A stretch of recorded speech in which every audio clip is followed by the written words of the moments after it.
பிசாசு கொண்டு வரலான்னு நினைக்கிறேன். இருந்தாலும் கூட அதெல்லாம் எல்லாரும் சொல்லுவோம் உங்களுக்கு சண்டையான்னு. இருந்தாலும் கூட அது சண்டை மாதிரியே தெரியாது. ஆனா எப்படியும் அது கடவுள் நடத்துறாரு. பிசாசு நினைக்கிறோம் பொழுது எப்படியாவது இவங்க கொடுக்குற பிரச்சனை வந்தாலே அப்படியெல்லாம் கடவுள் விட மாட்டாரு. ஏன்னா நாங்கள் சின்ன வயசுல இருந்தே பசங்க நாங்கள் இங்கேதான் வளர செஞ்சோம். சில மாசங்கள்லாம் எனக்கு போன வருஷத்துலலாம் நம்ம பையன் நான் இங்க வந்து வரமாட்டேன், எனக்கு பிடிக்கலன்னு எனக்கு ரொம்ப கஷ்டமா இருக்கும், எனக்கு அழகா இருக்கும்.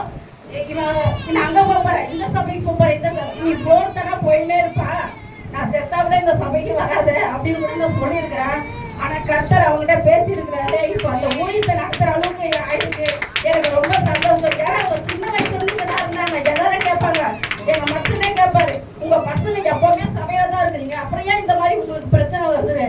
அங்கதான் கடவுள் நிக்கிறாருன்னு நினைக்கிறேன். எங்க கடவுள் இருக்கிறாரோ அங்கதான் பிரச்சனை இருக்கும், நிறைய போராட்டமா இருக்கும். அதெல்லாம் நீங்க கண்டுக்க தேவை. அப்பதான் கடவுள் நம்மளுக்கு கூட இருந்து நிறைய செய்யறாருன்னு அர்த்தம். ஆனா இந்த அளவுக்கு பசங்க உற்சாகமா இருக்கிறதுக்கு எஸ்தர் ரொம்ப காரணம். அந்த ஊழியத்தையும் அந்த பிரேயரும் எல்லாம் விடக்கூடாது. பசங்க இங்க வர பசங்க சின்ன பசங்க சரி, பெரியவங்க கூட சொல்றேன், அந்த ஒரு சாதாரண பேச்சு கூட பேசாதீங்க. ஏன்னா நமக்கு தான் அது அசிங்கம், சபைக்கு அசிங்கம், எல்லாருக்குமே அசிங்கம். எங்க போறீங்கன்னு எங்க அப்பாவே கேட்பாரு, சபைக்கு தானே போறீங்கன்னு. நம்மளே அது பிசாசு பக்கத்துல இருக்கிறவங்க கூட கேட்பாங்க, பக்கத்து வீட்லயும் அக்கத்து வீட்லயும் நம்ம வீட்டுல கூட கேள்வி கேட்கறவங்க ஆள் இருக்காங்க. அதனால எல்லாரும் உஷாராவும் இருங்க.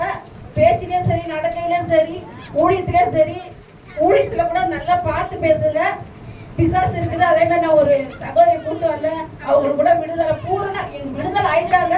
இருந்தாலும் அவங்க திருவத்தூர்ல இருந்து வராங்க, அவங்க சபைக்கே போக மாட்டாங்க அவங்க வீட்டுக்காரலாம்.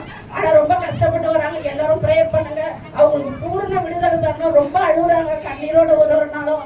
அவங்களுக்கு பிரச்சனை வரமான எஸ்தருக்கு போன் பண்ண சொல்லுவேன், ஜெபம் பண்ணி கர்த்தர் விடுதலை கொடுப்பாரு அந்த நேரத்துல. இருந்தாலும் பூர்ண விடுதலை கொடுக்கணும். கர்த்தர் கொடான கொடி சொல்றேன்.